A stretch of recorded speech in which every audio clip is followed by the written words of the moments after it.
এই স্টেডিয়াম দেখে ভরকে যাবেন না। এটিকে ইংল্যান্ডের লর্ডস কিংবা মেলবোর্ন স্টেডিয়াম মনে করেও ভুল করবেন না। আমাদেরই টাঙ্গাইলের প্রত্যন্ত গ্রাম মসদই সরকারি প্রাথমিক বিদ্যালয়ের স্টেডিয়াম এটি। কি অবাক হচ্ছেন? টাঙ্গাইল মির্জাপুরে আন্তর্জাতিক নন্দন শৈলীর অপরূপ এক স্টেডিয়াম। এখানে ক্রিকেট ম্যাচ হয়, উন্মাদনা থাকে গ্যালারি ভর্তি দর্শক। অপরূপ এই স্টেডিয়াম কারা তৈরি করেছে শুনবেন? আন্তর্জাতিক মানের কোনো প্রকৌশলী নন, নেই দক্ষ কিউরেটর।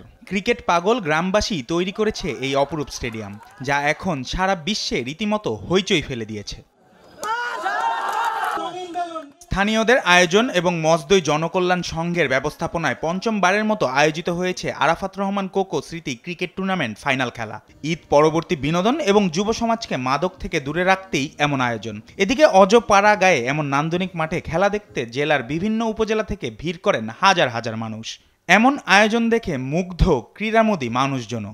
আগামীতে আমরা দেখতে চাই যে জাতীয় দলের খেলোয়াড়, এবং আমরা আরো চাই যে বিদেশ থেকে আনা কোনো খেলোয়াড়কে আমরা দেখতে চাই। প্রতি বছর নেয় এই মাঠেই আরো উন্নত ধরনের খেলার ব্যবস্থা করে ভবিষ্যতে যেন আরো এই সিজন 5-এর পরে সিজন 6-7 কন্টিনিউ থাকে।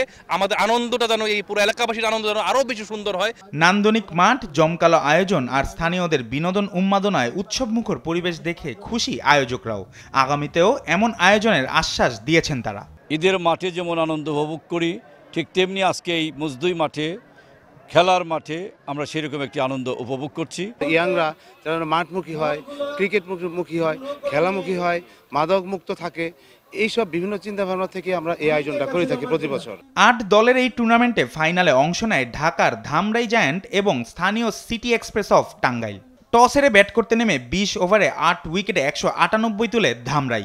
জবাবে 5 উইকেট হারিয়ে দুর্দান্ত এক জয় তুলে নেয় সিটি এক্সপ্রেস। খেলা শেষে বিজয়ীদের মাঝে পুরস্কার বিতরণ করেন আয়োজকরা। জুবাইর নূর, স্পোর্টস ডেস্ক, দেশ টিভি।